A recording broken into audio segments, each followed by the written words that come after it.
Okay, Santos, we can start. It is my big pleasure to speak with you today because it's not very common to speak with somebody with the huge knowledge, which is getting back thousands of years, and this knowledge mostly was forgotten. So we not discover something new. We just try to refresh this knowledge and because the situation today is very bad regarding the information, and everybody have access to Wikipedia, which all we know that is not really bank of true knowledge. Yeah, it is manipulated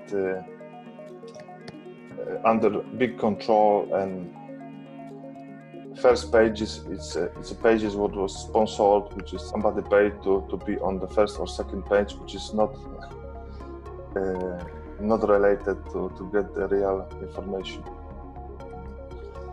So it's my big pleasure to see today Santos Bonacci, one of the biggest in the world man who is fighting for knowledge for all of us. Hello, Santos. How are you? Very well, brother. And yourself? Very good, thanks. Very good.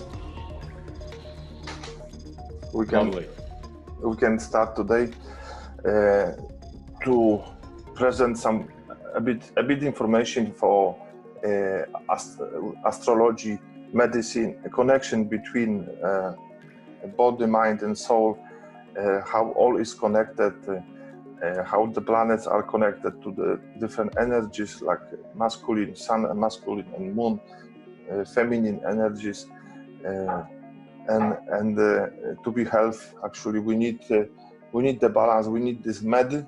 What starts, even the word medicine starts med, which is the balance. Yeah, to be in the middle. In our body, and with balance of 12 minerals and actually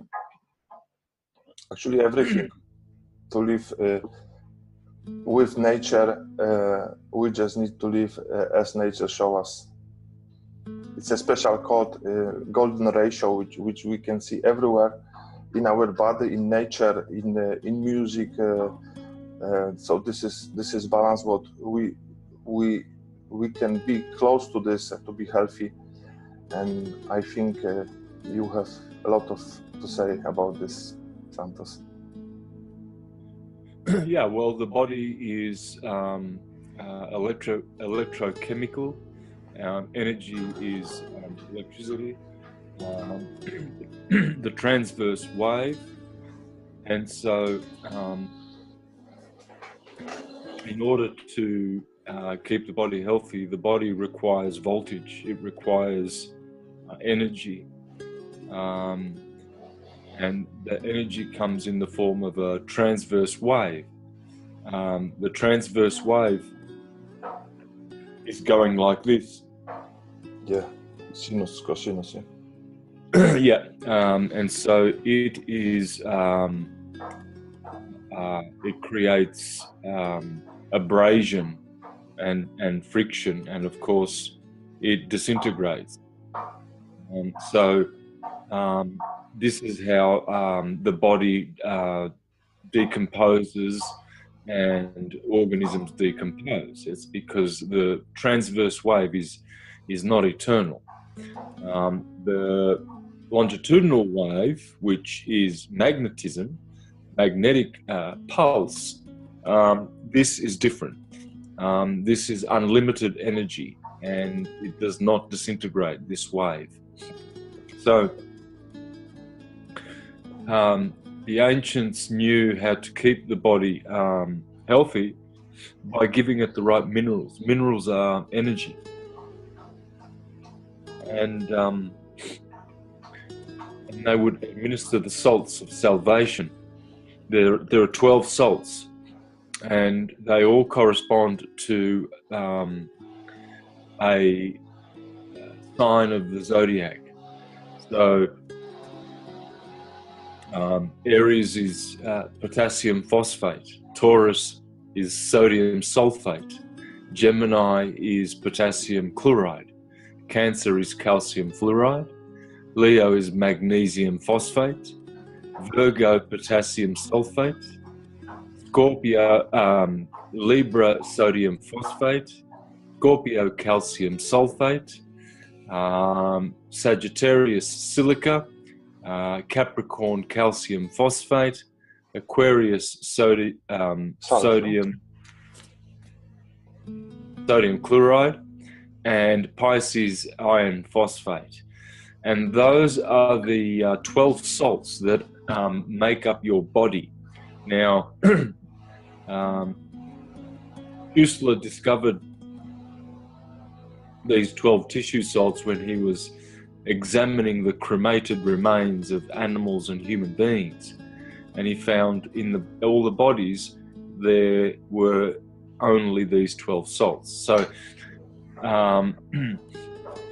he learned how to administer these salts to heal people and cure people. And this is what the science of astrology does. Astrology is the science that enables the astrologer to be able to see the weaknesses, which sign is weak in the chart. If Pisces is weak, well, Pisces rules the nervous system. There are 12 systems in the body. Cerebrospinal, Aries. Yes, the head. Yeah. Endocrine system, Taurus. Respiratory, Gemini. Cancer, digestion. Leo, heart and circulation. Virgo, lymphatic.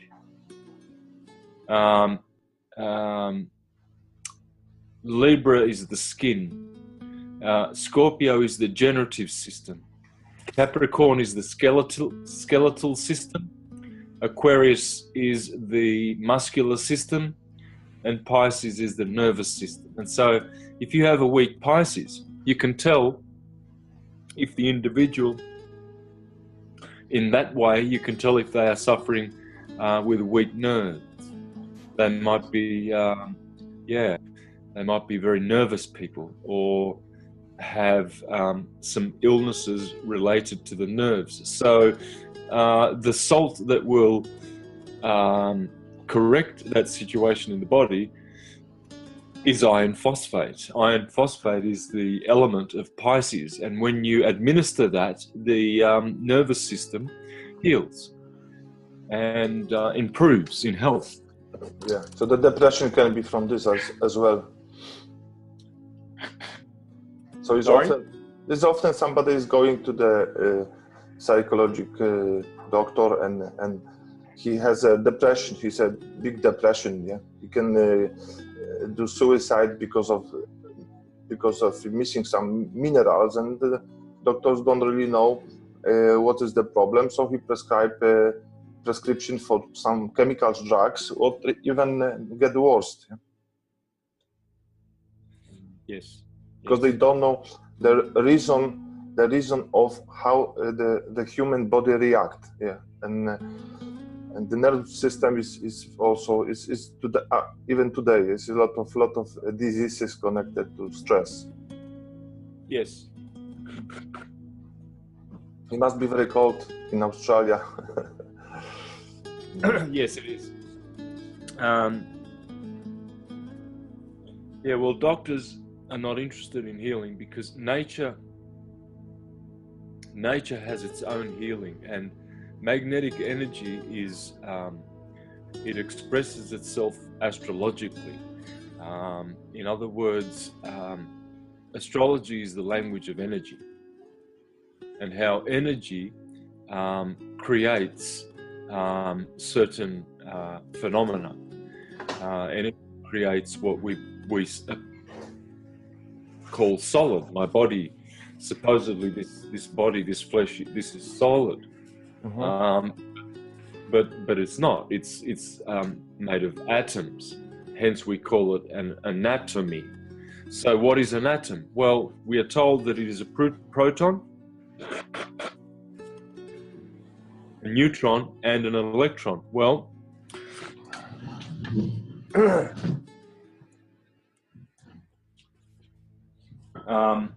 the torus field, an atom is a torus field. That's what an atom. And a torus field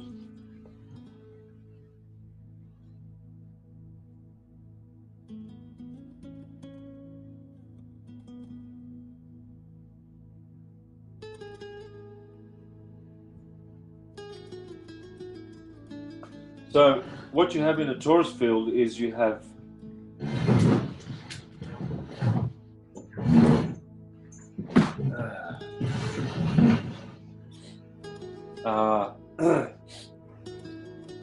you have an inertial plane, and this would be a neutron.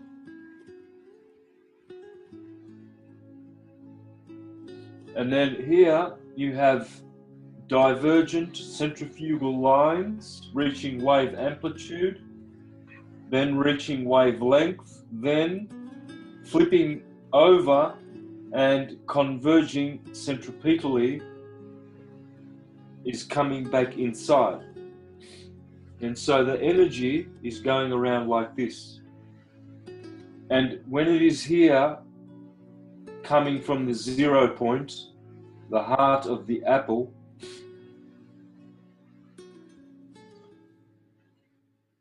it is a proton.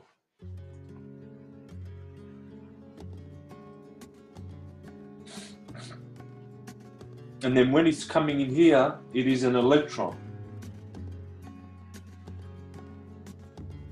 And this is the shape of the atom. See this cloud, they call this the electron. Well, this electron cloud is simply the torus field. And your body is like this, because your body is a torso, which is a torus. Yes. And your torus comes from your mother's uterus.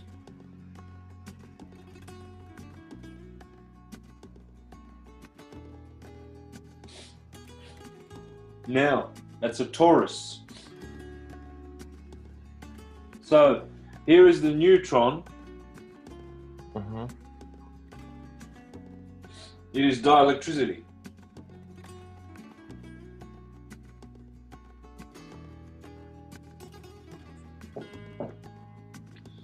Dielectricity.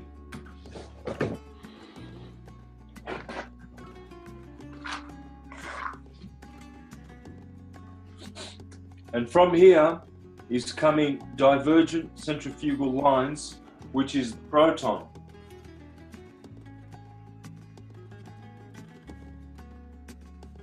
Magnetism.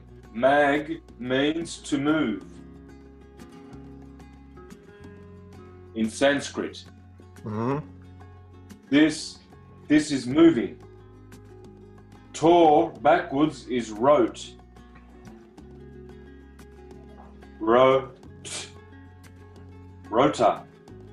Rotate. This is the torus rotating field of energy.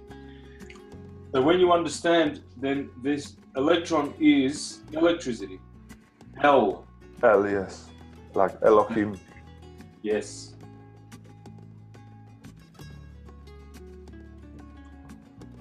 Dielectricity, magnetism, electricity. Here we have this is Ra, and this is L. Electricity. Pro is like bro, abrasion, abracadabra. So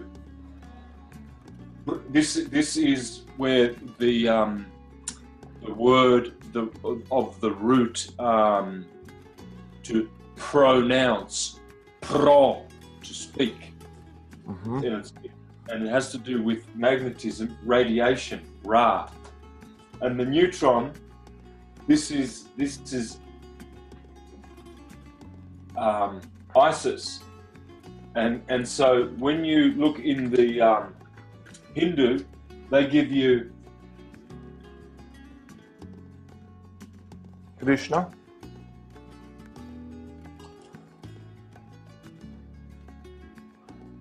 oh, sorry. The proton, Radharani. Radha, the consort of Krishna. And Bel.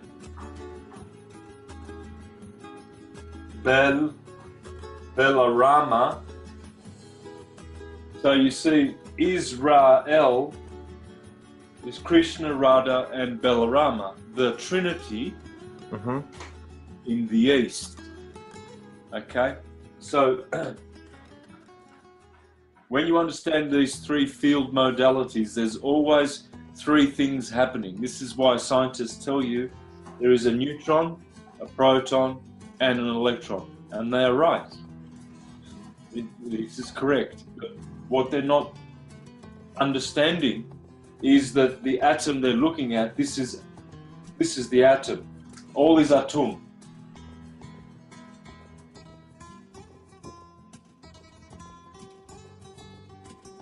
That's the atom. And so, when you manipulate magnetism, you are learning the greatest healing modality, magnetism. And we have to learn how to manipulate, like magnetic MRI machines, magnetic, I forget what they're called, but an MRI machine is manipulating this magnetic field. Okay, so if this was a magnet and you put a film, a viewing film, a ferrous viewing film in front of the magnet, you will get this. So you will get a dielectric plane, and then you'll have many lines coming around. Now, this is astrological, because what happens here is you've got, this is like the Tropic of Cancer, this is like the equator, and this is like the Tropic of Capricorn. And all Taurus fields are doing this. The first 30 degrees coming out from the center is Aries. Then Taurus. Then Cancer, Gemini. Gemini, yes. Cancer. See? Tropic of Cancer. This always start from Aries.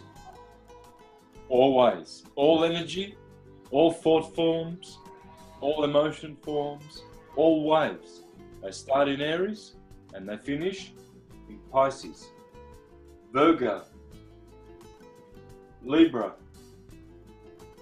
Scorpio, Sagittarius, Capricorn, Tropic of Capricorn. This one's the Tropic of Cancer. This one's Capricorn.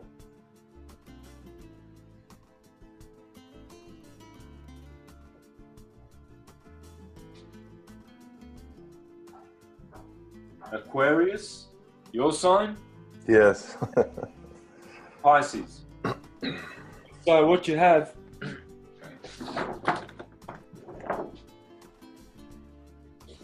this is the key and the secret to understanding. All fields of knowledge are based on energy. And this is energy. This is the equator of the earth. Yeah. This is the Tropic of Cancer. This is the Tropic of Capricorn. And this is the ecliptic. Starts in Aries, Taurus, Gemini, Cancer, Tropic of Cancer. Leo, Virgo, Libra.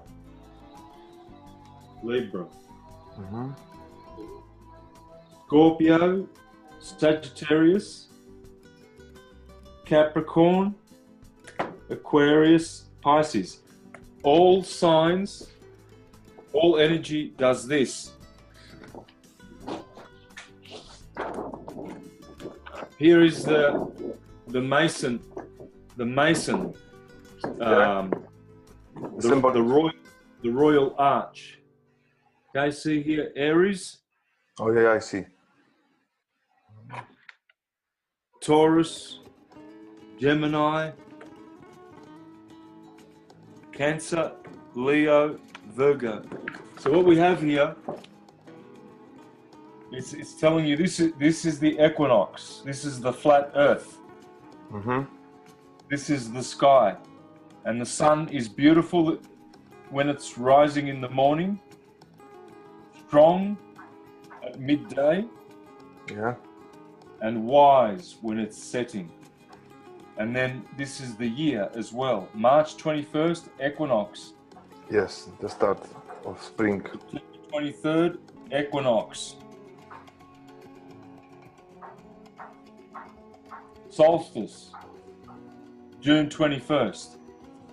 So if we copy this royal arch, and we learn the secrets, this is the secret of Jewish, very profound Jewish and Christian secrets here. The secrets of energy.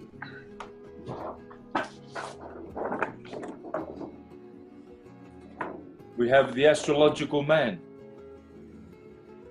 Aries, Taurus, Gemini, Cancer, Tropic of Cancer, Tropic of Capricorn. Which is legs, yeah? Yeah, I see. It's all connected. Okay, so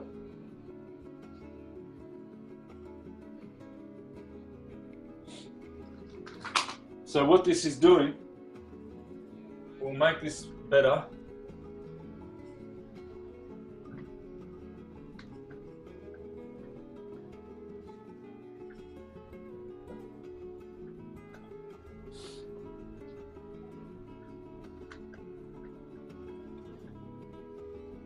So,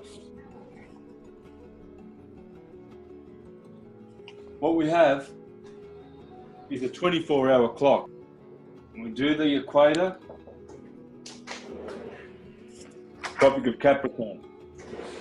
And so what we do is we put March 21st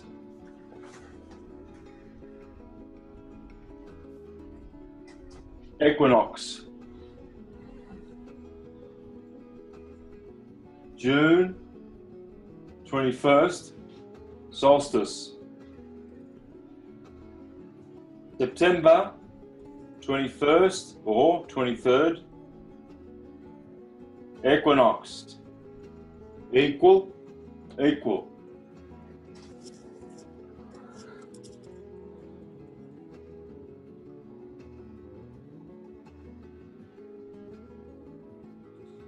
December 21st.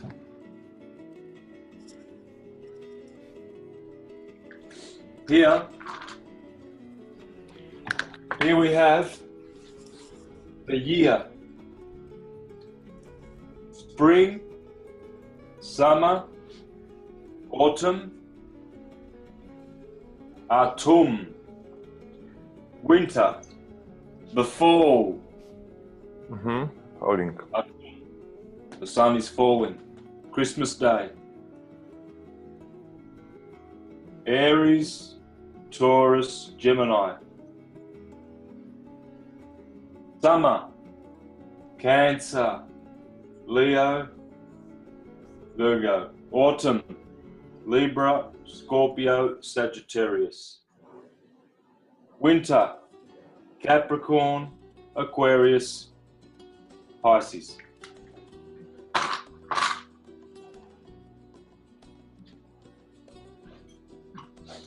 Here we have 6 a.m. because this is a 24-hour clock. Yes. Here we have 12, midday. 6 p.m.,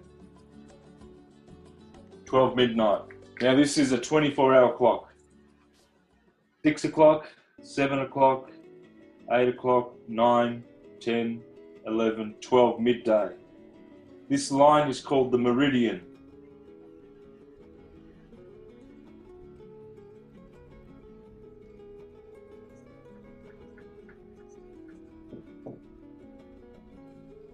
Everything this side, from here to here, it's anti-meridian.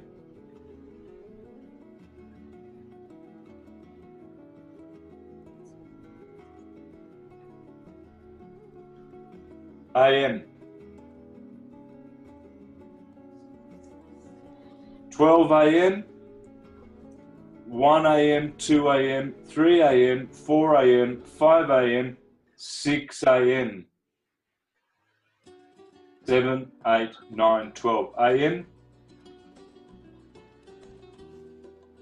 Before the meridian, anti-meridian.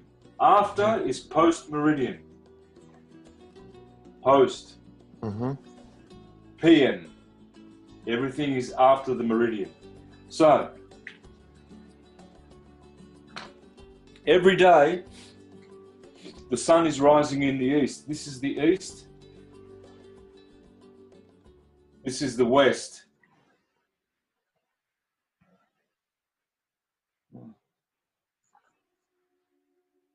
East ascendant sign. Here is the ascendant. ASC. When the sun is rising in the morning, it's here in the 12th house. So when somebody born, his sun is in this place actually, which is ascendant, yeah? The first house. If he's born at 6 in the morning, yes. If he's born at 7 a.m., his sun will be here in the 12th house. 12, 11, 10.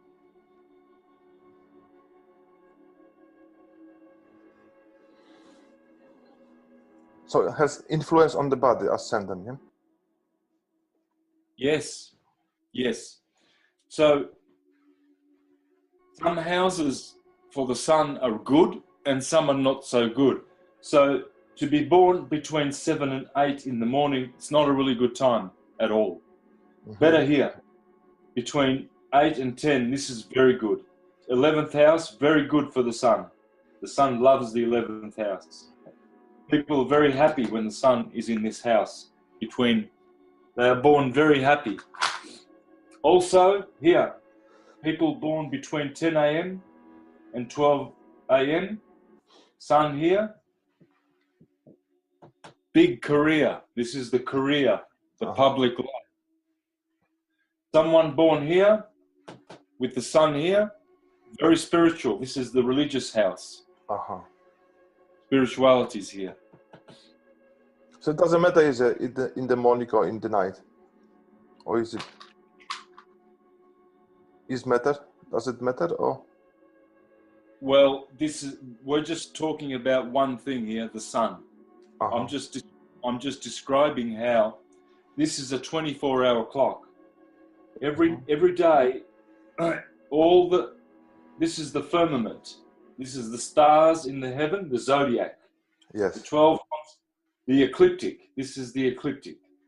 And the planets, they are going in the ecliptic always. The sun is always on the ecliptic.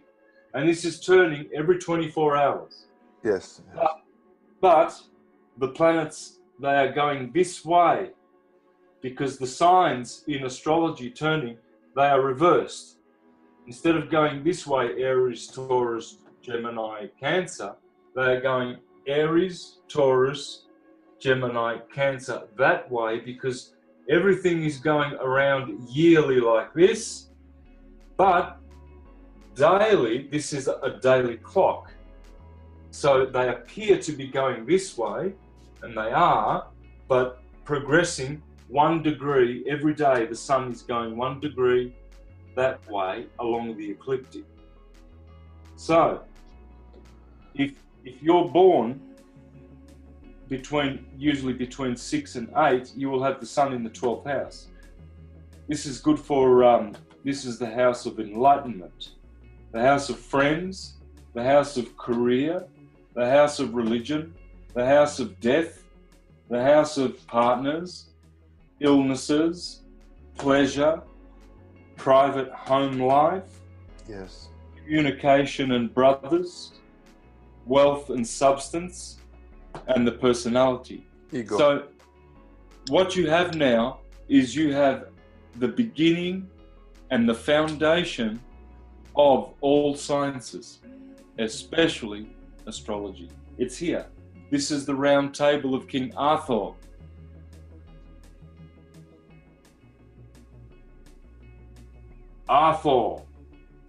Arthur's round table and his 12 knights. Yes. Jesus, Jupiter, Zeus. Thor. Jesus is Jupiter and Zeus, Greek Roman names for Thor. So it's Arthur.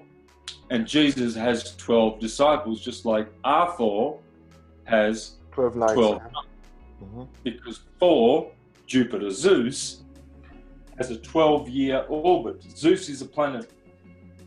Jupiter is a planet. Zeus, which takes 12 years.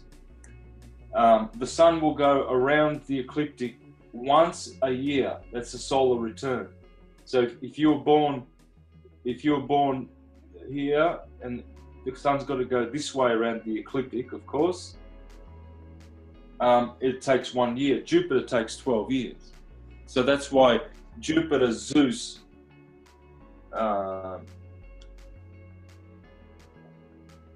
Roman,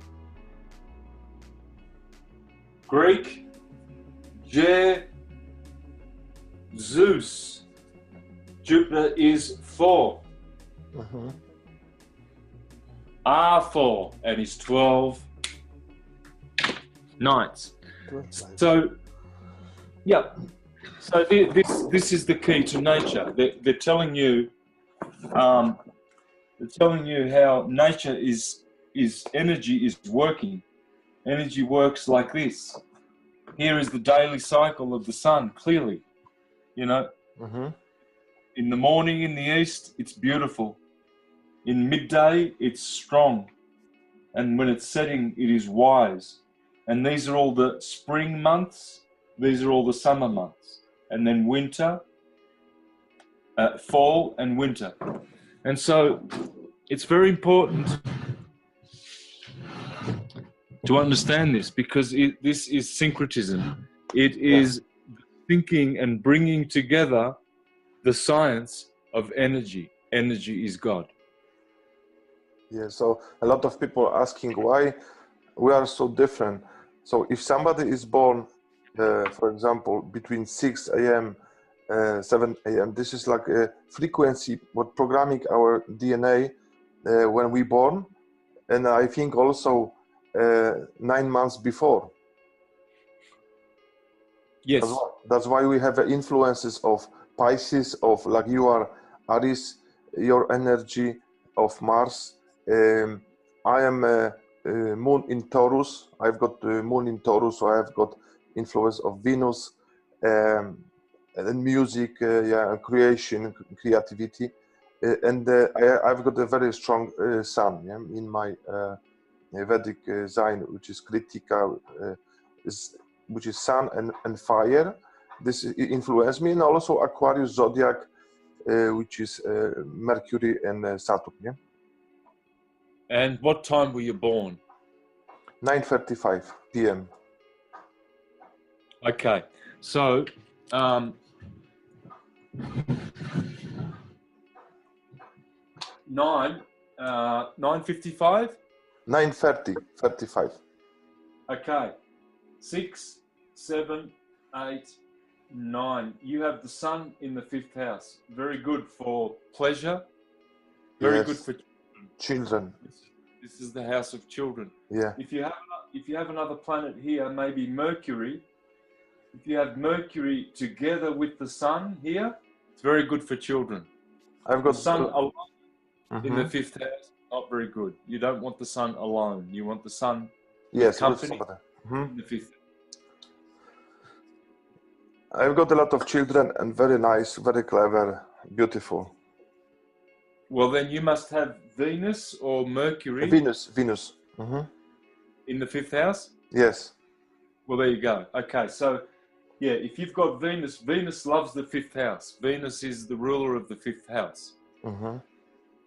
So my one of the daughter names is Vanessa, and I give her this name because before she born, butterfly came to my house and stayed 2 days, and I check what the type of this butterfly is, and in dictionary was the Vanessa name of this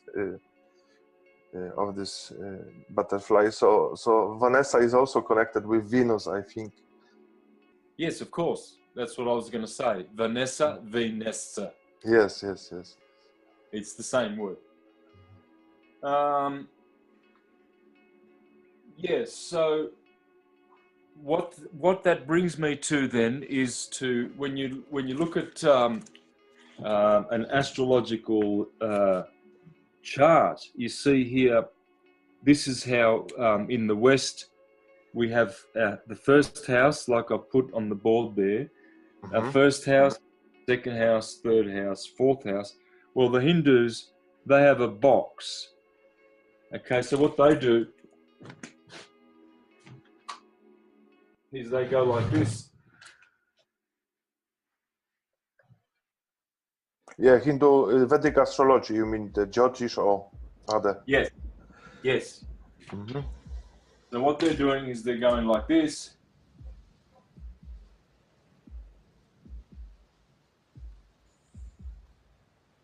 And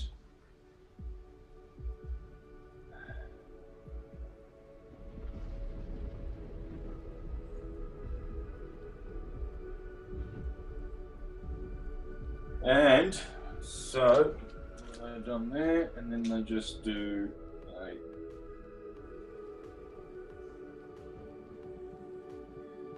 no, there was a better way of doing it. Now have I forgotten it? Gee. That doesn't matter, I will show on the picture. Yeah, well anyway,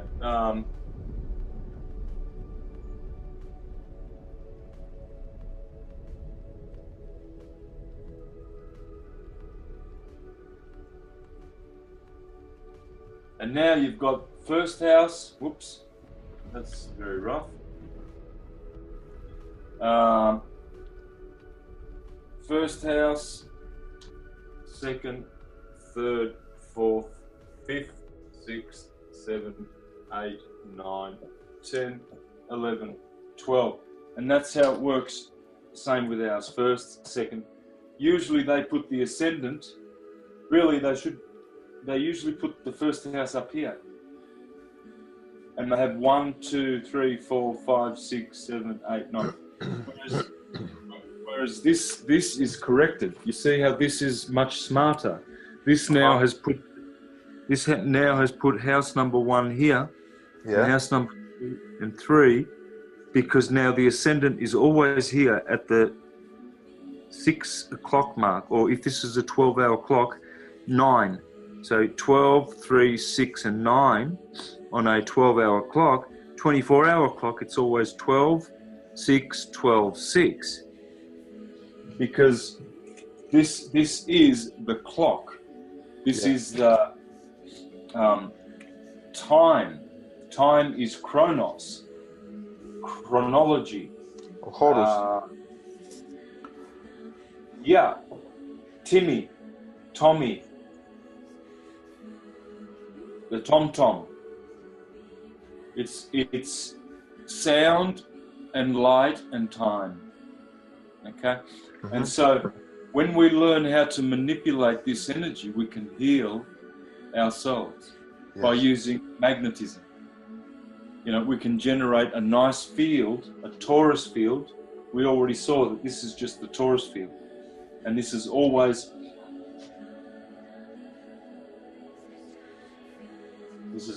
here like that. and Aries is always here, and Taurus is actually talking about the Taurus field, because it's the number 2 sign. Aries is 1, and 2 is the most powerful sign in that it's doubling from here, whereas 3 is not doubling anymore. Neither is 4, neither is 5.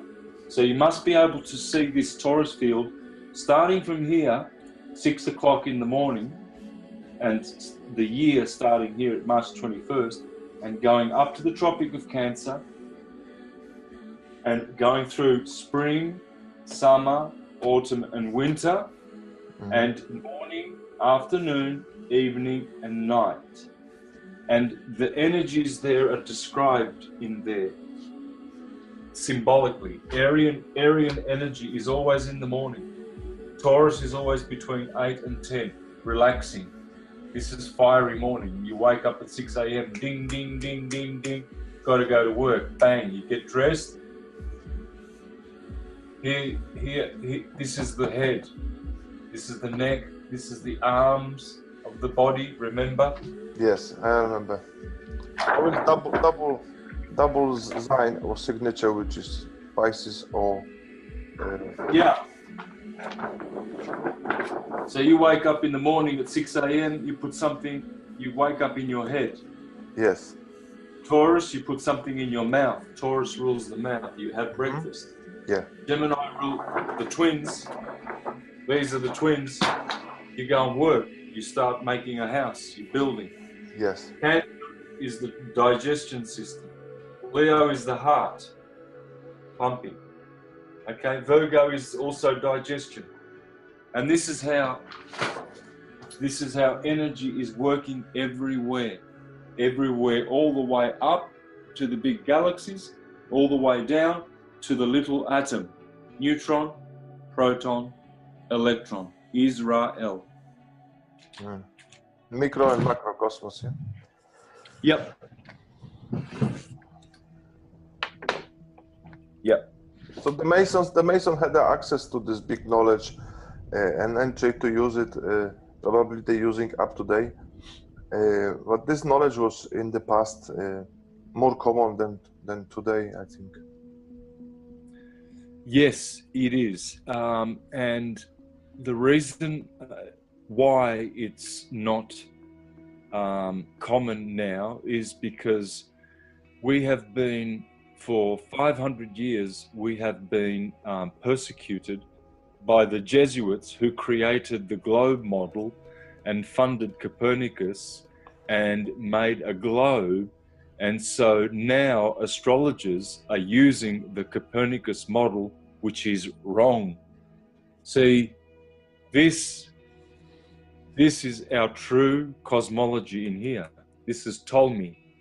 When Copernicus came, 2,000 years ago, 1,500 years before Copernicus, we knew the world was like this. It was astrological.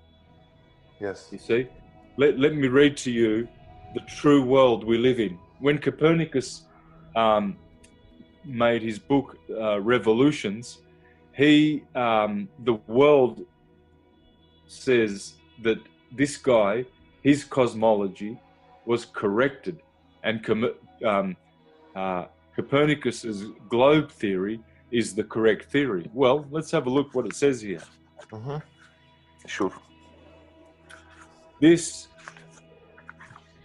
is the cosmology which I am going to support because I am an astrologer, and Ptolemy was an astrologer, whereas Copernicus was a Jesuit, and the Jesuits are behind the globe and globalism, and I've exposed them, and the elite families who are behind the globe and globalism and global warming and global governance and global economy and global religion. Everything is global. So all of a sudden, 400 years ago, everybody had to accept the globe. And many countries did not accept this. China didn't accept it. So they sent the opium, undertook the opium wars. and they destroyed China's spirit. Mhm. And then China was flat earth all the way up to the middle of the 1800s. But the Jesuits persisted because the Jesuits are behind the New World Order, which is the globe. Because the old order, so this is the old order. The New World Order started with the Copernican revolution. Simple. Yes. Yeah. The no-brainer. Okay? The New World Order is founded on the Inquisition. Now it's called the War on Terror. But first it was the Crusades, then it became the Inquisition. Now it's the same Inquisition run by the same families, elite Yes. families, and it's the New World Order based on the Copernican revolution. This is the old world order. Let me tell you how the old world was. Yes, please.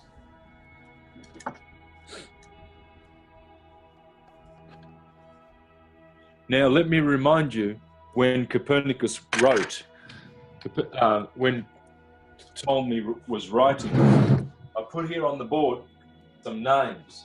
You can see it here, 2,000 years of history.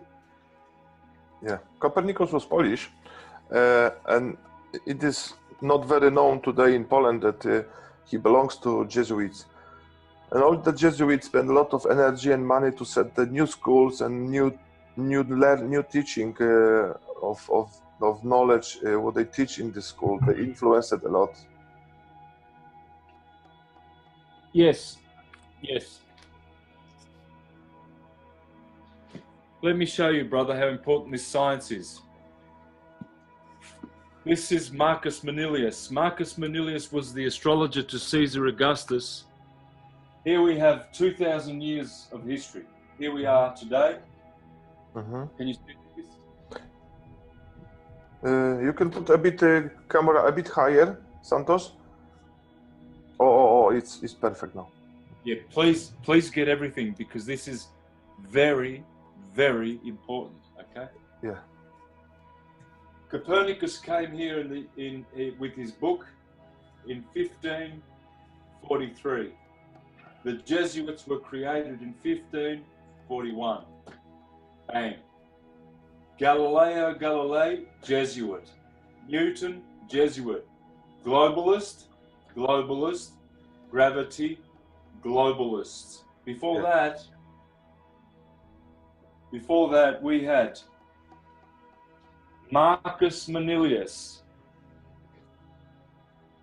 Mhm. stationary flat Earth. Stationary Earth. Definitely, Yes. I know stationary Earth. Globe, I'm not sure about this astrologer. Mhm. Vettius Valens. Mhm. Stationary Earth, vegetarian. These are all vegetarians. Astrologers are vegetarian, real astrologers. Real. Any astrologer who eats dead corpses is not an astrologer. I will show you this. Yes. The Can't be. problem- No, an astrologer has a high standard. These are men of God. This is a godly science.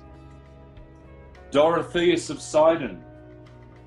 Dorotheus, 2nd century. This is 1,000 years ago. This is 2,000 years ago. Uh-huh. Vegetarians, flat earthers. Geocentric. Geocentric, yeah. Zosimos, 3rd century, Greek astrologer.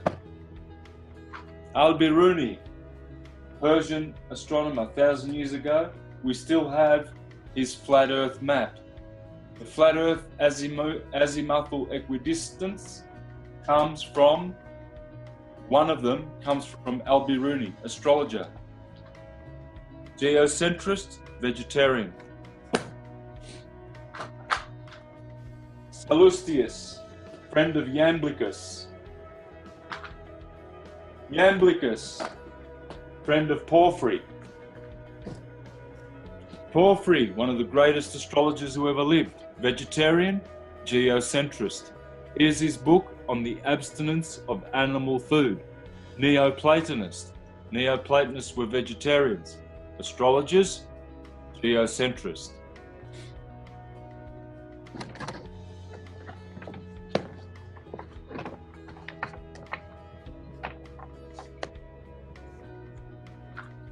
Bonatti sounds like Bonacci. Yes.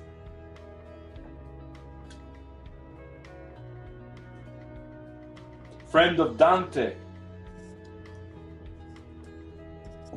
Both were against the papal families. Both were persecuted, Bonatti and Dante. Ptolemy, we're going to read his book.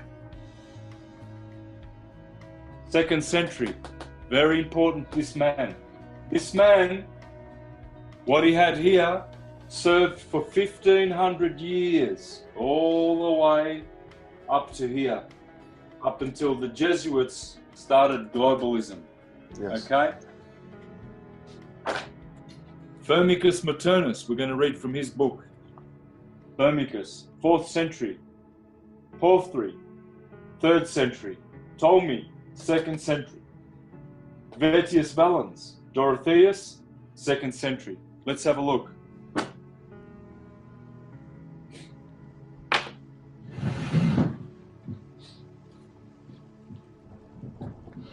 Let's have a look at our true geocentric model. This is the true astrological model of the universe.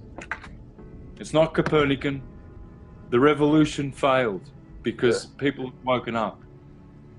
You know, True. it's like Santa Claus, the Santa Ball. I call it the Santa Ball. Doesn't exist. This is the world we live in.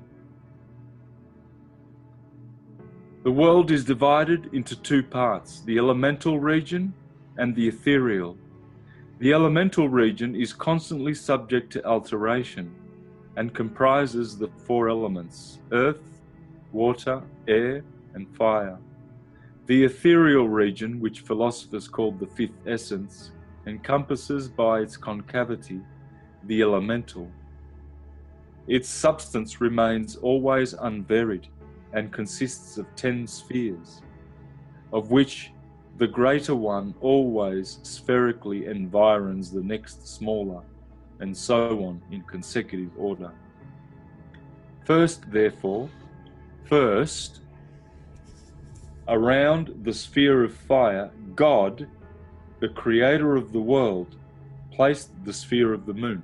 So you see he's saying here, first is the earth, which he calls the sphere of fire because it is of volcanoes and hot. So then that of Mercury, then that of Venus, then that of the Sun, and afterwards those of Mars, of Jupiter, and of Saturn. Each of these spheres, however, contains but one star, and these stars, in passing through the zodiac, always struggle against the prima mobile, or the motion of the 10th sphere. They are also entirely luminous. You see, the planets are not physical bodies, they are luminous bodies. Luminous. Yeah. In the next place follows the firmament, which is the 8th or starry sphere, and which trembles or vibrates in two small circles at the beginning of Aries and Libra, as placed in the 9th sphere. This motion is called by astronomers the motion of the axis and recess of the fixed stars, probably in order to account for the precession of the equinoxes. This is surrounded by the 9th sphere, called the crystalline or watery heaven, because no star is discovered in it. Lastly, the prima mobile, styled also the 10th sphere, encompasses all the before-mentioned ethereal spheres and is continually turned upon the poles of the world by one revolution in 24 hours, from the east through the meridian to the west, again coming round to the east. At the same time, it rolls all the inferior spheres around with it by its own force, and there is no star in it. Against this prima mobile, the motion of the other spheres running from west through the meridian to east, contends whatever is beyond this is fixed and immovable, and the professors of our orthodox faith affirm it to be the empyrean heaven which God inhabits with the elect. Okay, well, that was a bit difficult to understand if that's the first time you've ever read this. So let me show you what he described. So let's take this timeline off. Okay.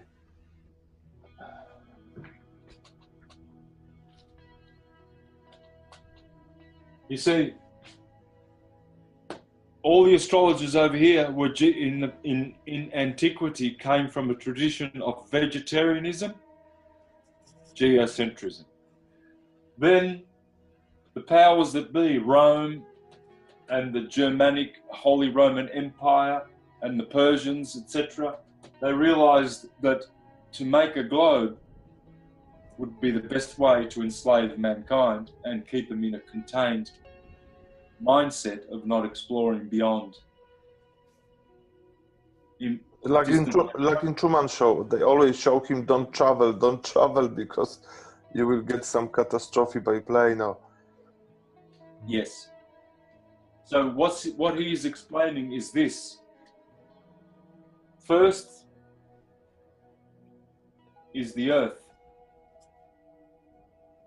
Then is Mercury. So this is the flat earth. And of course, the earth is inside of a torus field. It has to be. It can't be any other way.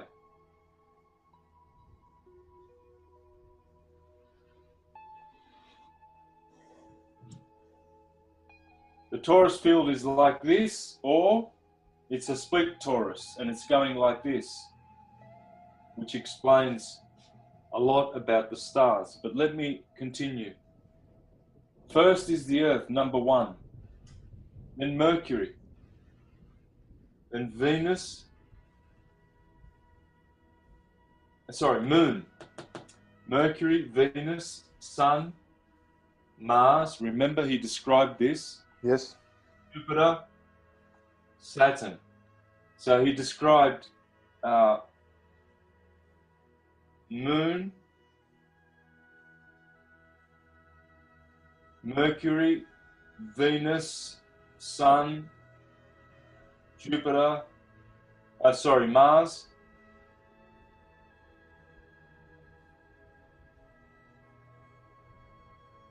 Jupiter, and Saturn. Then he said there is a firmament, which is ruled by Uranus, the father of Saturn, the father of Jupiter. So this is the firmament.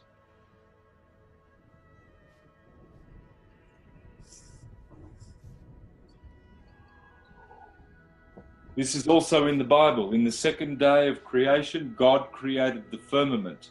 In the fourth day of creation, God put the sun and the moon and the stars in the firmament, and the planets. So this is the firmament.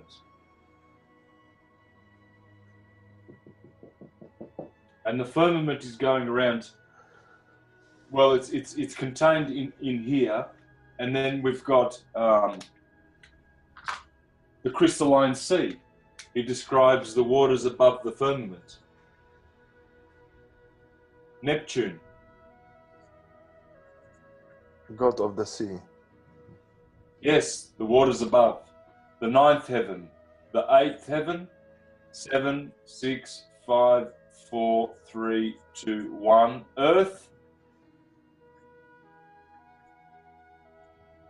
Earth is heart. Heart. Mm-hmm.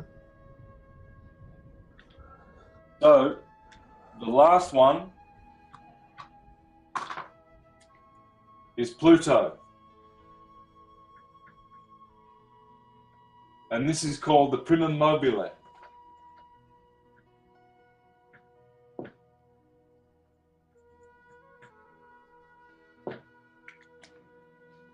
And so what he's saying is, these 7 heavens, there is only one star in them. That's what he said. Moon, Mercury, Venus, Sun, Mars, Jupiter, Saturn. Then he said, in the firmament are all the stars, and all the fixed stars. This is the fixed stars that you see turning along the ecliptic. Mm-hmm. And he said there is no planet found in it, but it's true. It's not entirely correct, because it's Uranus. Uranus is the ruler of the firmament. Uranus means is the husband of Gaia. Gaia is the earth. Yeah, Gaia. Gaia is the earth. And so firm and terra firma. Ooh. Too many R's.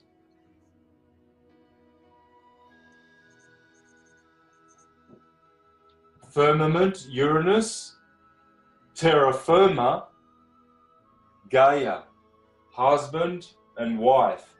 The firmament is the husband of the terra firma. And so this is why you've got the goddess Nut, who's holding up the heavens like this in Egyptian cosmology, and all the stars are in her. And she's got her hands down here and her legs down this way. You see? Are we present here? And here is Geb, the ground. And this is the sky god, Nut. Or, backwards, Atun. Nut, the night. Uh-huh. And, yeah, and so this crystalline sea is in the Bible as well. The Bible talks about the firmament, and it talks about the crystalline sea. This is the biblical model, what I'm describing here. And this firmament is what they are trying for us not to discover. They don't want us to understand that there is a beautiful crystalline structure around this torus field that we live in, described to us by all the ancients like this, to be exactly like this. And these 7 spheres are more compressed, and they are in the firmament as well. And then these are the waters above, the crystalline sea.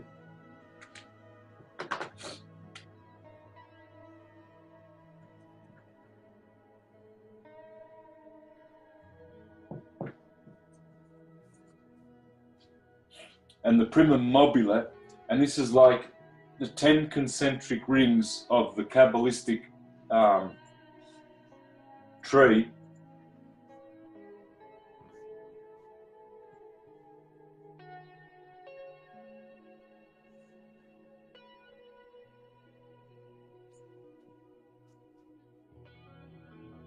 Tree of life? Well, yes, of course. And so you've got 7 levels.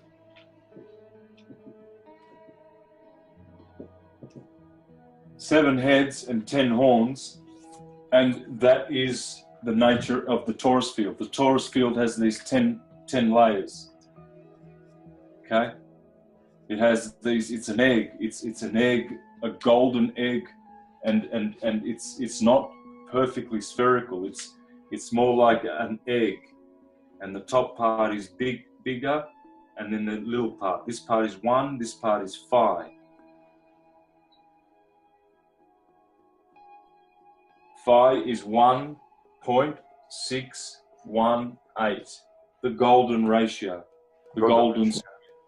Yeah, it's the same. When the life starts, looks like 2 cells starting the life. Yeah, the shape of. Yeah. It has to be golden ratio as well. Everywhere in nature, 1.618. Yes. Now, did you want to talk about the eclipse? Yes. I thought that was one of your questions, yeah? Yes. Okay.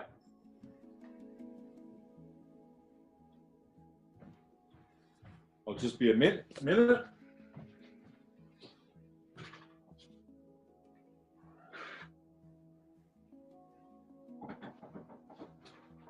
Okay, so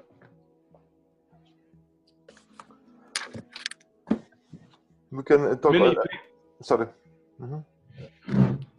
Many people watched the eclipse, and many people had cameras, and no one saw the moon pass in front of the sun. Do you realize this? When the people saw the moon and the sun, they couldn't see the sun, which is very hard to understand why we can't see the sun if it's so far away. Well, let me show you what happens at every eclipse.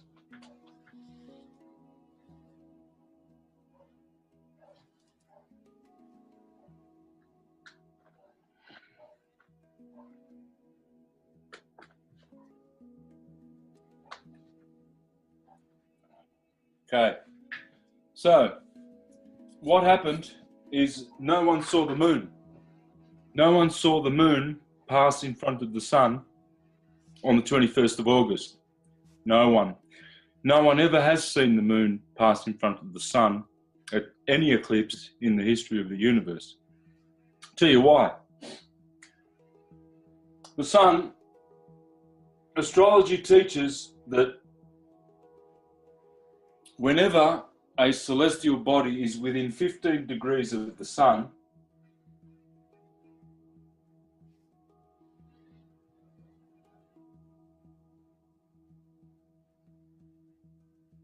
(30 degrees),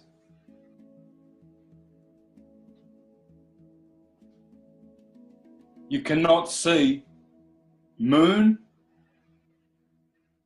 Venus, Mercury, or any planet, any star, anything within 15 degrees of the sun. This is called under the beams.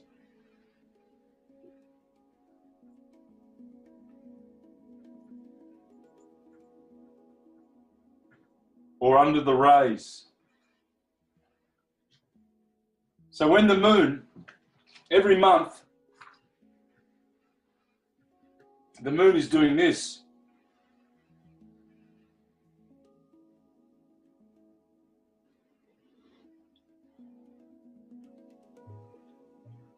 When she's waning.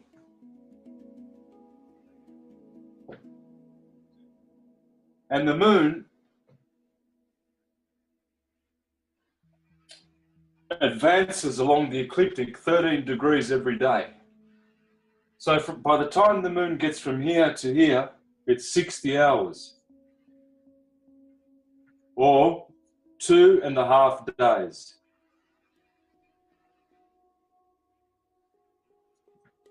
For 2.5 days, when the moon comes under the beams,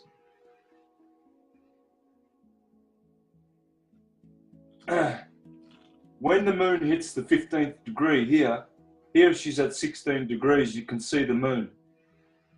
As soon as the moon advances into the 15th degree, it's gone. It becomes invisible for 2.5 days. The moon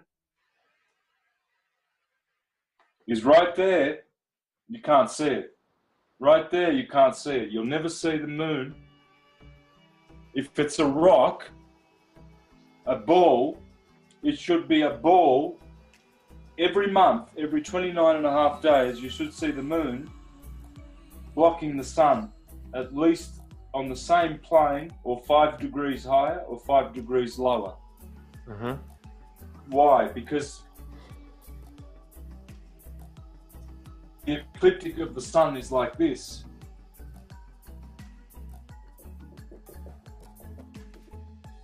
And the moon's is a little bit different. So here, where the moon's plane intersects the sun's plane, This is called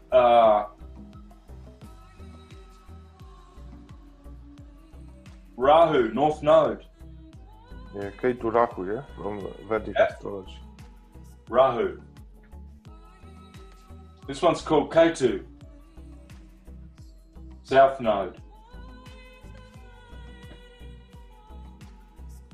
So when the moon, let's say this one happened in Leo.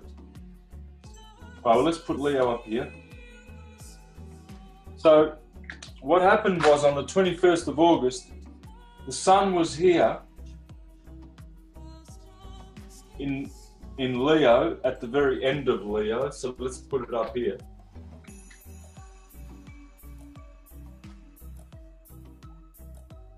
As 30 degrees of Leo.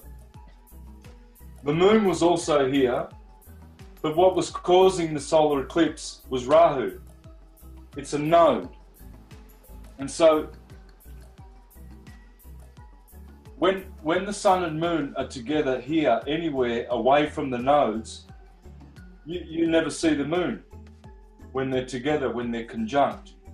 Every month they are coming together along this ecliptic, every month, here, here, here, but only when the moon and the sun are together at one of these two nodes can an eclipse occur. Never ever in the history of the universe has an eclipse occurred anywhere else other than near the nodes.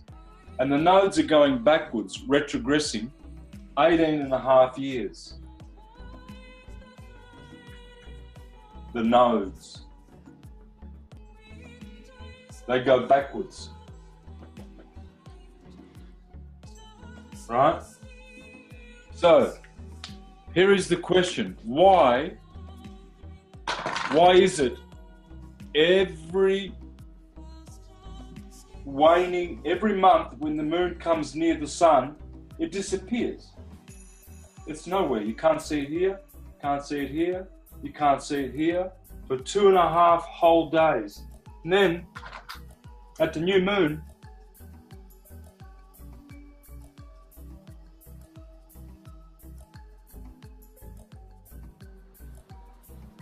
wow, you see this beautiful crescent and it begins to be visible again. Because only astrology, as far as I know, Yeah. has the answer and can explain why the moon is invisible for 2.5 days every month, every 29.5 days. Reason being is because it's under the beams of the sun. Now, I don't know of any other field of knowledge that has any explanation for why all of a sudden a rock, the moon rock, according to Copernicus and all of the astrologers who follow heliocentrism, which is satanic, hence 96% of astrologers, probably more, are frauds, liars, and deceivers. Because they're telling you that the moon is a rock, because Copernicus says that. But Ptolemy and all the other astrologers, they said the moon is an archangel. The sun is an archangel. Jupiter, these are archangelic, sonoluminescent beings. They are spiritual beings.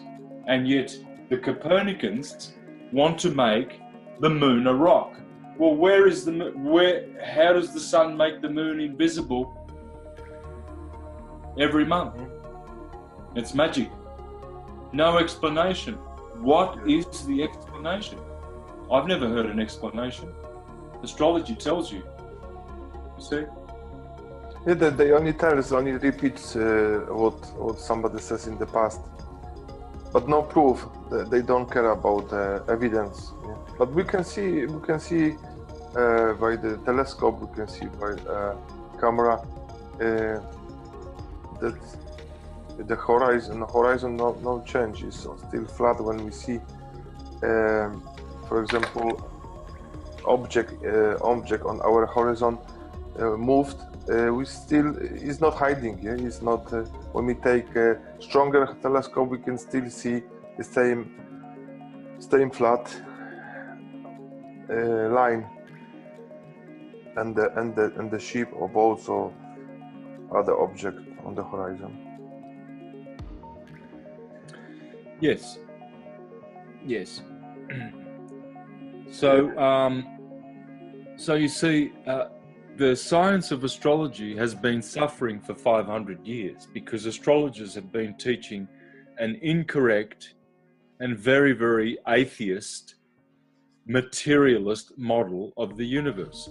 Ptolemy, who was good for all the astrologers for 2,000 years, 1,500 prior to Copernicus, he taught that first and foremostly is the Earth. The whole system is geocentric and stationary Earth. Hence, the luminaries that we see in the firmament above us, they are beings of four dimensions, of the fourth dimension, and of light. And so,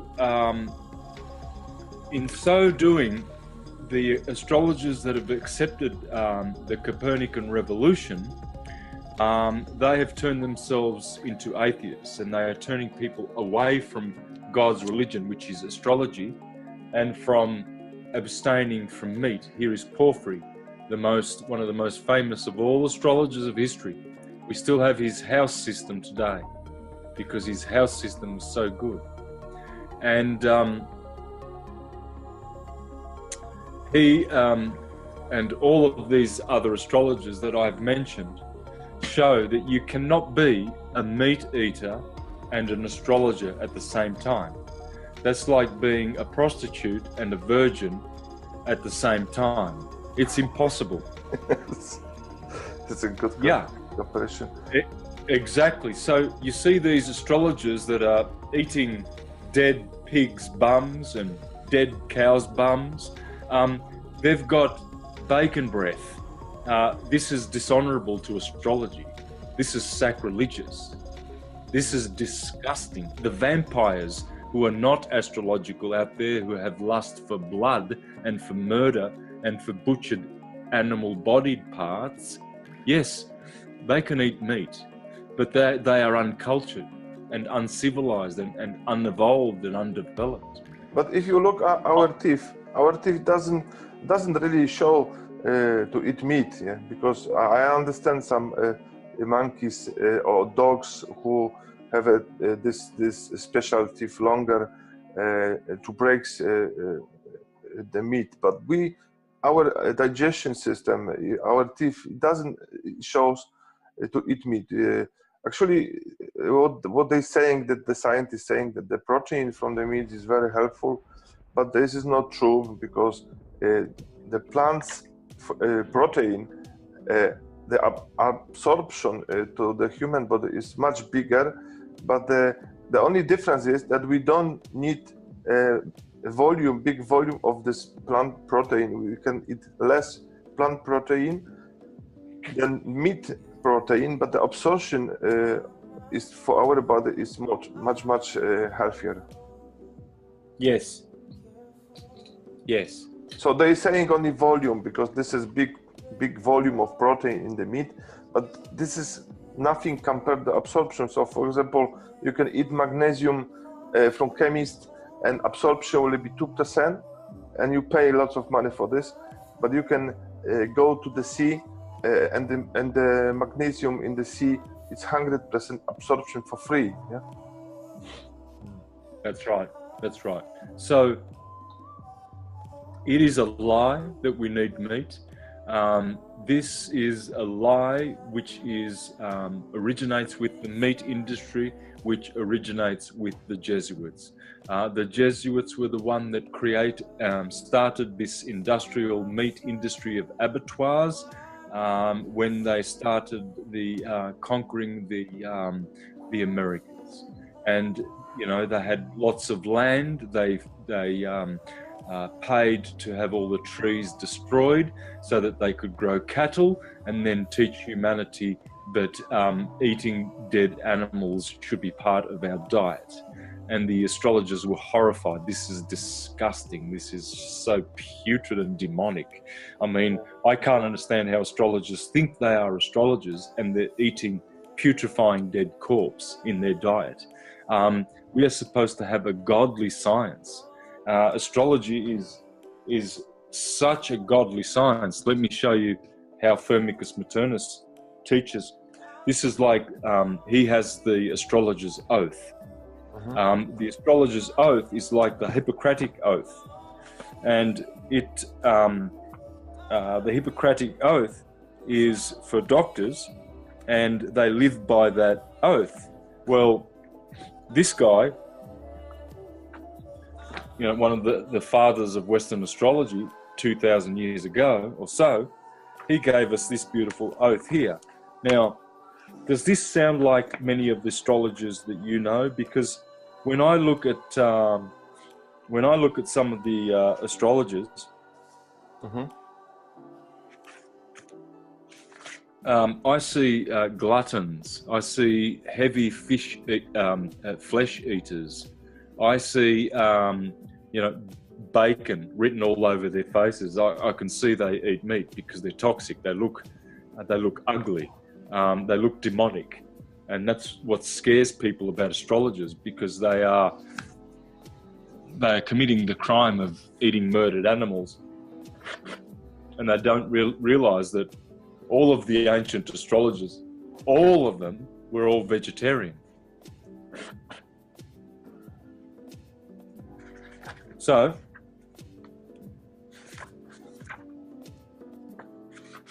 let's have a look, shall we? Yes.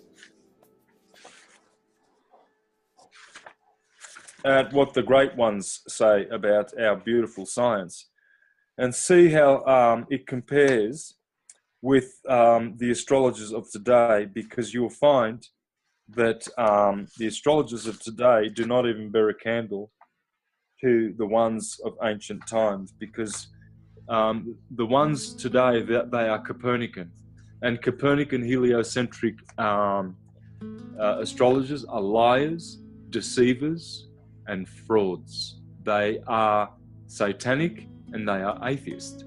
In Firmicus's day, astrologers worshipped God. There was no atheism or animal eating in astrology. Okay, so I find that most of these New Age astrologers that are Jesuit Copernicans, upside down spinning, I find that they've got a very strong atheist spirit. They're demonic. I can't stand it. They give me the creeps. You look at the article, the advertisements for astrologers in the newspaper. Do you see any good-looking astrologers?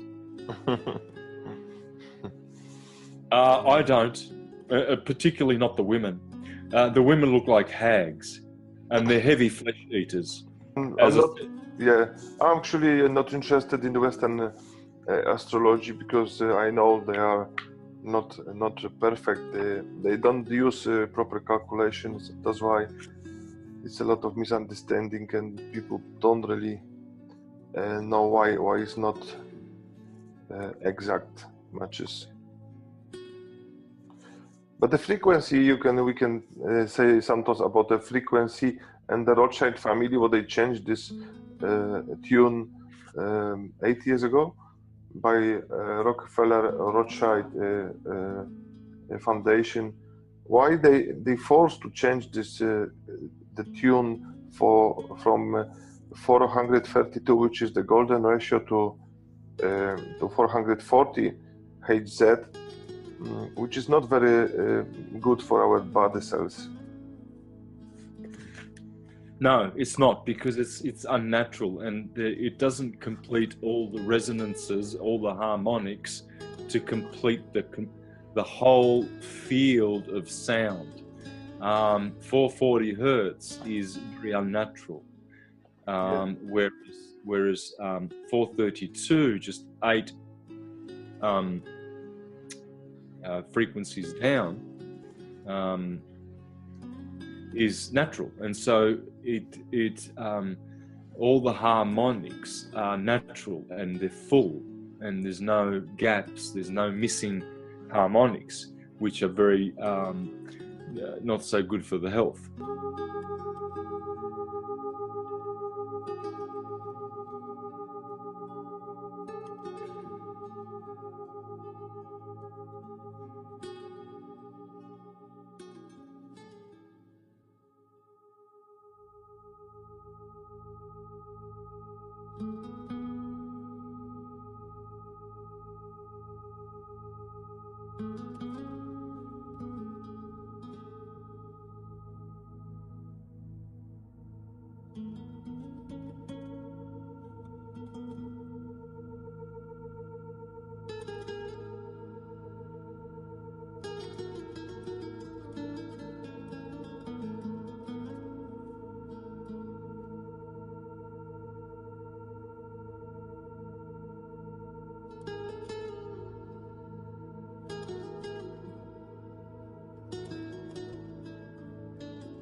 Here is what they say now. Western astrology is very accurate. You know, you can do medical astrology perfectly accurate with Western astrology. Both systems are accurate. I don't pay much attention to people who try to diminish the West or the Eastern styles, because both systems are having great success. Tropical Western astrology is much more accurate when it comes to the physical and the body. You can do medical astrology to the degree and find all the weaknesses in the body by knowing various degrees. And so this shows that the body is in tune with the ecliptic, which is the ecliptic zodiac. And so tropical astrology is the science of the ecliptic, the science of light, and the science of energy. So when people say, do you believe in astrology? Well, my answer is, well, do I have to believe in English to speak English? No, I don't believe in English. I know English.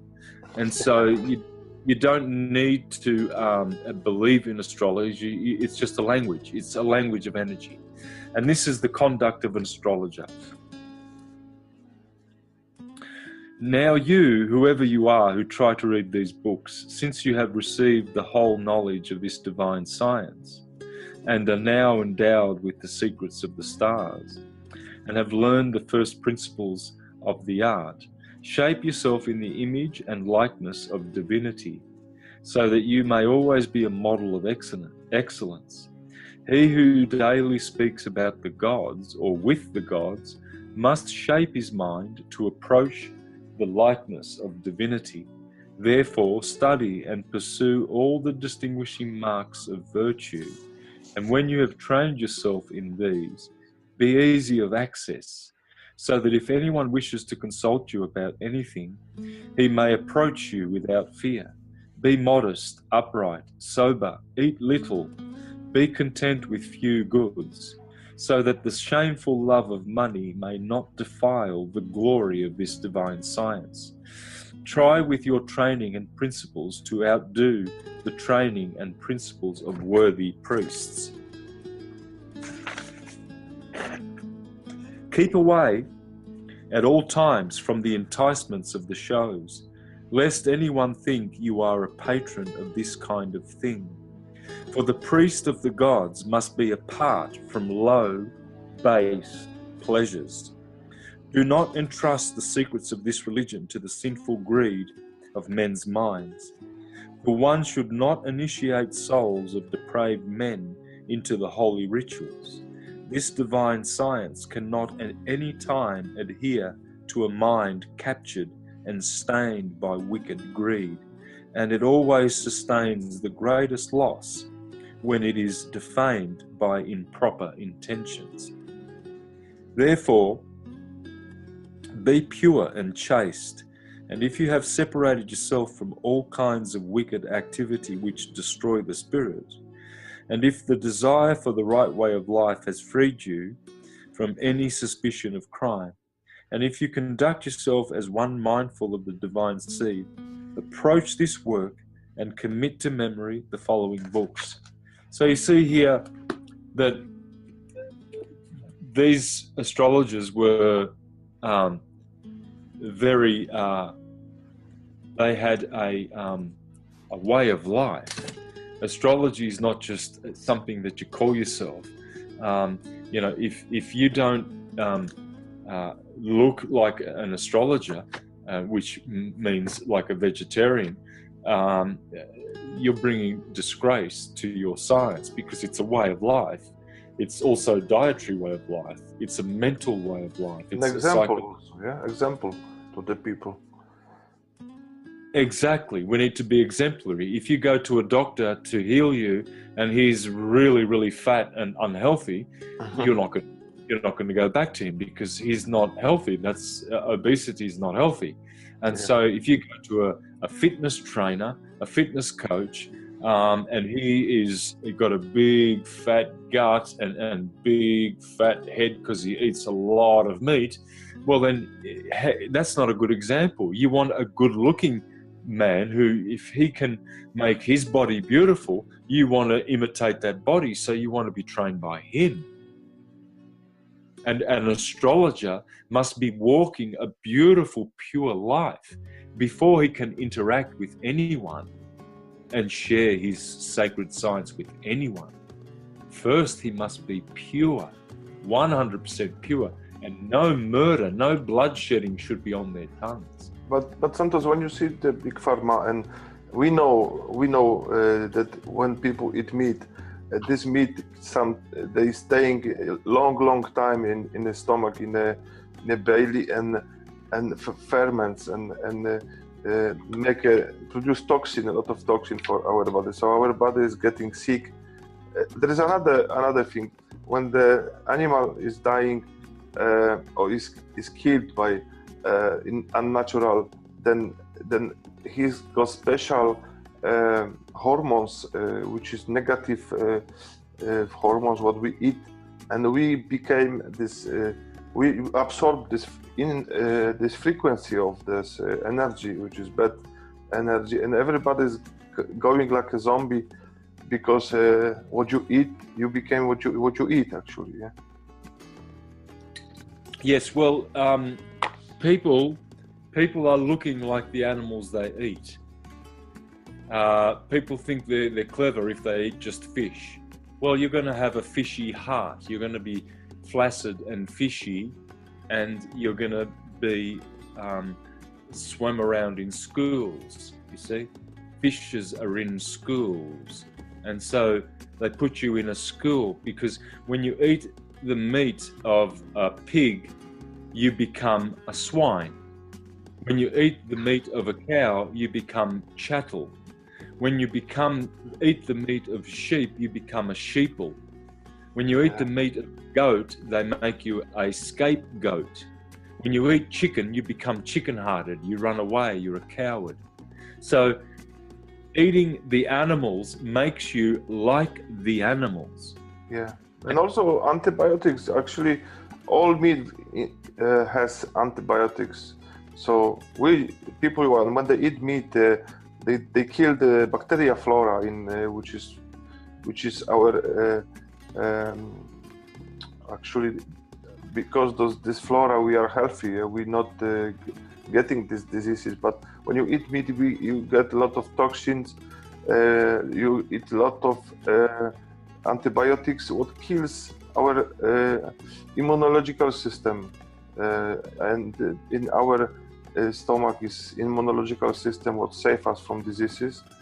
So it's all actually cycle what the people today force us to, what we need to eat. Even the vegetables and fruit in the hypermarkets, supermarkets, they don't have any enzyme. They don't taste like an apple. Yeah, it looks like an apple, but not taste. There is no enzyme inside. It's produced so fast based on a lot of different chemicals what helps to grow, but there is no enzyme what is important, will give us the energy. Yeah. Exactly. Yeah.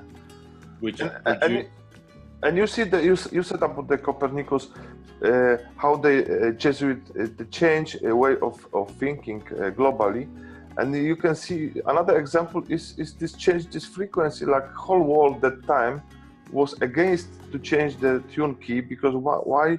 What is the reason to change? Yeah, like from in the past hundred of years they tuned the instruments by 432 hertz, but now big families came with the foundation with lots of money and says, okay, we need to change it and we need to cut it off all plants like canopy, yeah? From what marijuana is actually as a plant with a lot of THC, CBD for people who has a lot of diseases, but they can't pay so much money to get this natural medicine. Yes, this is sad. Once upon a time, there was hemp and cannabis growing all over the planet, and people were using this plant for all kinds of applications, and it is the most productive plant and useful plant known to man in the history of history. It's very strong hemp. They have a gender female and male, yeah, as a plant. Yes. The plant, which is not very common. I was going to ask you, Santos, about Alexandria Library. What I think it was the last big place in Alexandria when they had some books, manuscript from all over the world, and you know a lot of authors of books would come from Alexandria also, and somebody destroyed this place, and copies of the books he took to Vaticans or other places. There is a lot of different information, but when the Alexandria Library was destroyed, it wasn't in the world such a place like this, what we could continue this knowledge. And the only few people today, they try to dig into the ancient manuscripts, ancient books, to pass this knowledge to future generation. But this Alexandria, it has to be, used to be huge place with huge knowledge from all around the world, I think. And this is something what we see today. We don't have this knowledge. We've been disconnected totally. Probably this knowledge, these books in Alexandria Library was also before big catastrophes, and also Piri Rice maps, what shows the Antarctica with no ice. It seems that he got copies of this map from Alexandria libraries. Yeah. It was 600 years ago when he had these maps. It was exactly map of the Antarctica without the ice. So it is impossible to make this kind of map. Even today, it was very hard to do this. But they presume that he had some copies from back in the time. So from libraries like Alexandria Library. Yeah. Yes. Well, it is said that the Romans destroyed the library at Alexandria, but the Romans are not stupid. They do not destroy science. They steal science. They stole the science from the Carthaginians to become a maritime power. They managed to acquire the maps and the blueprints for how the Carthaginians made ships, and so Rome started making ships and had a massive maritime army, and this is how they conquered Carthage and in the Punic Wars, and then became the world's maritime power. So Rome does not destroy anything that can't benefit them. So they knew that the Library of Alexandria contained priceless gems, so they obviously would never burn those books. What they did was they burnt secondary manuscripts and just books that were common. Yes. There is some copies of this knowledge somewhere. Yes, Rome, at the Vatican Library. Everything which exposes Rome, which is all this science here, true cosmology.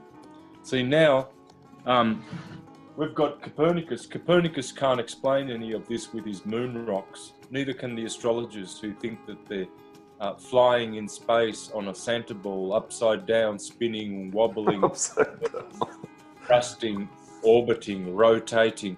The Earth is still, and the moon, this is natural for the moon to be invisible for 2.5 days, because the moon is not a rock. The moon is a sonoluminescent archangelic being. Simple. So it's a no-brainer. Astrology has all the answers.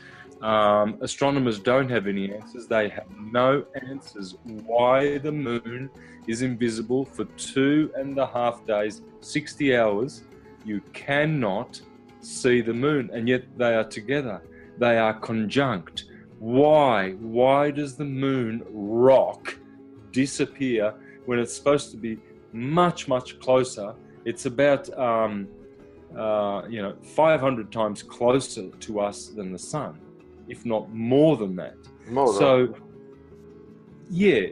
they say that it's because the sun is 93 million miles away and the moon is 220,000 miles away, and they appear to be the same size. Well, they don't appear to be the same size. They are the same size. That's how come they always, even though we're thrusting and wobbling and hurtling through space at Mach 88, that's why the moon and the sun are always the same size, because they are the same size, exactly the same size. And all of these supernovas and big superstars that they reckon are out there, that's all rubbish. It's all nonsense. Those stars are just points of light embedded in the firmament. Cosmology is easy. Just read the Bible and read Ptolemy, who was an astrologer, not Copernicus, who was a Jesuit. The Jesuits, the globalists, they own the New World Order. They run the Inquisition. Today, the Inquisition is called the Doctrine of the Holy Faith. You can see that in Wikipedia. Just put the word Inquisition, go to Wikipedia, go to the 3rd paragraph, and you'll see that the name of the Inquisition is now called, they changed it in 1965, it's called the Doctrine of the Holy Faith. Okay? That's even in the Bible. The problem is with the translation with the Bible. In each country, somebody translate who didn't know really 100% ancient language, translate to somebody's language 200, 300 times, and the astrology in the Bible was totally unmarked. You can give example with, for example, Pisces symbol, Aries as a Abraham, as a ram. So you can maybe tell us a bit about this symbols of astrology in the Bible. We have 12 zodiacs. We have Sun, Jesus. We have also symbols of Aquarius. What comes, Pisces for 2,000 years, and the fish symbol, and Jesus as a big fisherman, and also the Aries, Abraham, and the symbol of cattle, gold cattle, what worship the ancient Jewish. Yep. And all of these symbols, they are in the Bible. Jesus is every sign of the zodiac. In Aries, he is the Lamb of God. In Taurus, he is the rock. In Gemini, he is the twin. In Cancer, he is the scarabus, or the scarab beetle. In Leo, he is the lion of the tribe of Judah. In Virgo, he is the bread of life. In Libra, he is the just, who shall judge the righteous from the unrighteous. In Scorpio, he is as wise as serpents and as cautious as doves. In Sagittarius, he is the one riding on the white horse. In Capricorn, he is the scapegoat of Israel. In Aquarius, he is the Son of Man. In Pisces, he is the fisherman of men. And so this is just one example where astrology is throughout the Bible. Jacob and his 12 tribes, all of his brothers, they all have the characteristics of the zodiac. In fact, in Genesis chapter 49, Jacob blesses his 12 sons, and he gives them a blessing which corresponds each one with one of the signs of the zodiac. Then you go to the Bible, and the Bible is a very interesting book, because in the book of Job, God is telling Job that in chapter 38, verse 32, he said, "Can you bind the chains of the Pleiades, or loose the bands of Orion? Can you lead forth the Mazzaroth in its season?" So here's this word Mazzaroth. Well, Mazzaroth means zodiac. And this is God saying, do you even know the zodiac and the order of all of them, so you can tell the seasons and the times that are coming? Can you tell forth the Mazzaroth? Or are you stupid? Are you one that has no knowledge of astrology? Because one who has no knowledge of astrology, he is despised in our science, because this is an uncultured individual who is not holy, not divine. What is divine? Well, you see, it's funny because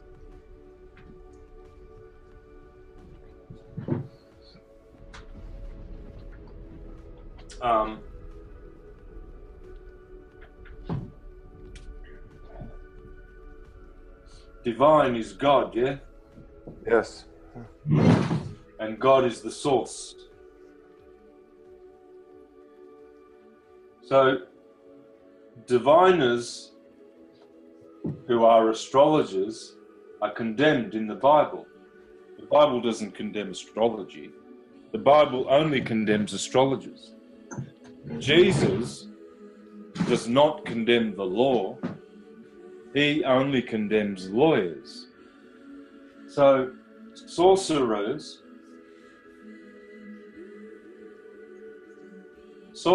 and diviners, because they should be speaking about what is divine and what is source. Yes. But see, these have a bad name. A sorcerer is considered to be someone who is practicing dark magic. But this is not so. And this is why astrology has suffered like many other sciences, and astrologers have become frauds.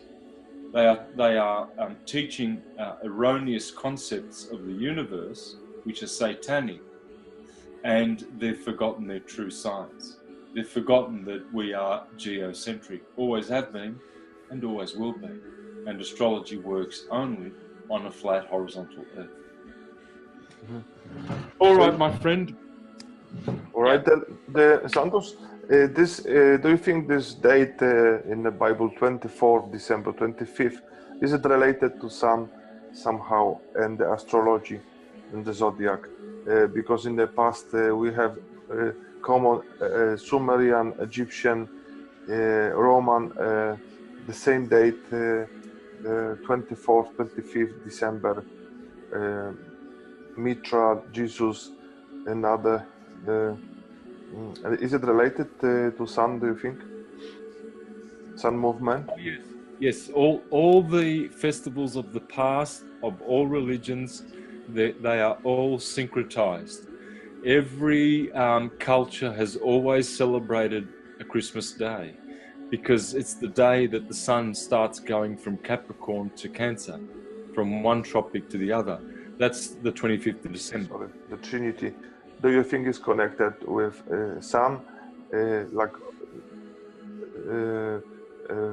If you can divide date for 3 different parts, when sun rise and then in the sun in the middle and then sunset, or is it connected with Trinity, with degree of zodiac? It's everything. There's many trinities. The sun, the moon, and Saturn, Isis, Horus, and Set, the Jesuit coat of arms, IHS, Isis, Horus, Set. So that's one trinity. The other trinity is all vested in the sun, because the sun is, like we are, spirit, soul, and body.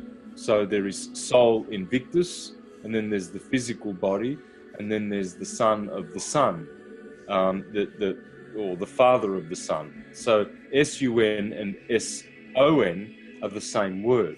And so the sun is a trinity in itself. Then the sun belongs to a trinity of sun, moon, and Saturn. And then there are other orders of trinity. For example, the dome in the heavens above the firmament, that is the Dominus, which is the Lord, which is the Father. And the sun is the S-U-N, S-O-N in the sky. And so the Father and the Son, the dome is like a mirror. And the sun, when it comes in the morning, when it comes to your region of the flat earth, the dome, which is a mirror, causes all the land to be filled with illumination and light. It's not the sun that is causing all the light during the day. It's the reflection off the dome. It's a mirror.